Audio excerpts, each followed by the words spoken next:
சங்கீதம் 102. துயரப்படுகிறவன் துக்கத்தில் மூழ்கி கர்த்தரிடத்தில் தன் யாவலத்தை தெரிவித்து செய்யும் விண்ணப்பம். கர்த்தாவே, என் விண்ணப்பத்தை கேளும். என் கூப்பிடுதல் உம்மிடத்தில் சேர்வதாக. என் ஆபத்து நாளிலே உமது முகத்தை எனக்கு மறையாதே. உமது செவியை என்னிடத்தில் சாயும். நான் கூப்பிடுகிற நாளிலே எனக்கு தீவிரமாய் உத்தரவு அருளி செய்யும். என் நாட்கள் புகையைப் போல் ஒளிந்தது.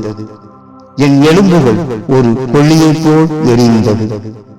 என் இருதயம் புல்லை போல் வெட்டுண்டு உழந்தது.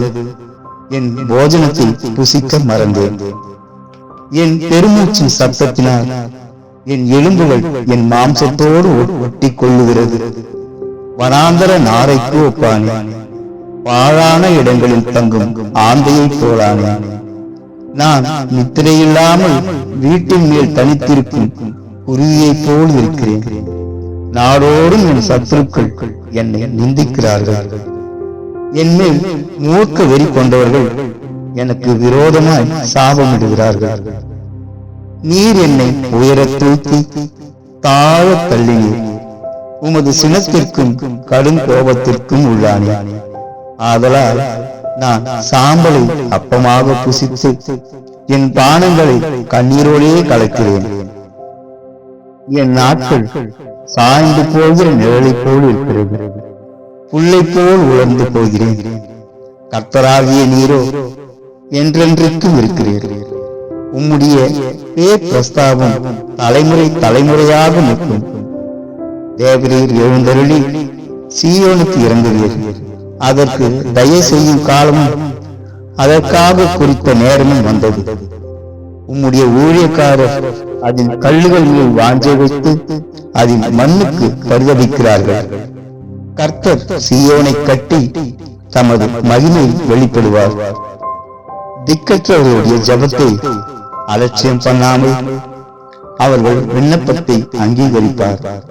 அப்பொழுது ஜாதிகள் கர்த்தருடைய நாமத்துக்கும் பூமியில் உள்ள ராஜாக்கள் எல்லாரும் உம்முடைய மகிமைக்கும் பயப்படுவார்கள். பின் சந்ததிக்காக இது எழுதப்படும். சிருஷ்டிக்கப்படும் ஜனம் கர்த்தரை துதிக்கும்.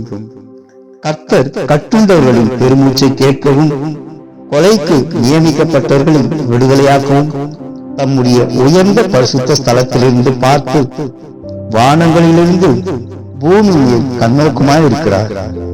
கர்த்தருக்கு ஆராதனை செய்ய ஜனங்களும் ராஜ்யங்களும் ஏகமாய் கூடிக்கொள்ளுகையில் சீயோனில் கர்த்தருடைய நாமத்தையும் எருசலேமில் அவருடைய துதியையும் பிரஸ்தாபப்படுத்துவார்கள். வழியிலே என் பலனை அவர் ஒடுக்கி என் நாட்களை குறுகப் பண்ணினார். அப்பொழுது நான், என் தேவனை, பாதி வயதில் என்னை எடுத்துக் கொள்ளாது. உம்முடைய வருஷங்கள் தலைமுறை தலைமுறையாக இருக்கும். நீர் ஆதியிலே பூமியை அஸ்திவாரப்படுத்தினீர். வானங்கள் உம்முடைய கரத்தின் கிரியையாயிருக்கிறது. அவைகள் அழிந்து போம், நீரோ நிலைத்திருப்பீர். அவைகள் எல்லாம் வஸ்திரம் போல் பழமையாய் போம். அவைகளை ஒரு சால்வையைப் போல மாற்றுவீர்.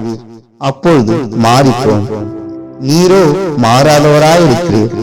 உமது ஆண்டுகள் முடிந்து போவதில்லை. உமது அடியாரின் பிள்ளைகள் தாபரித்திருப்பார்கள்.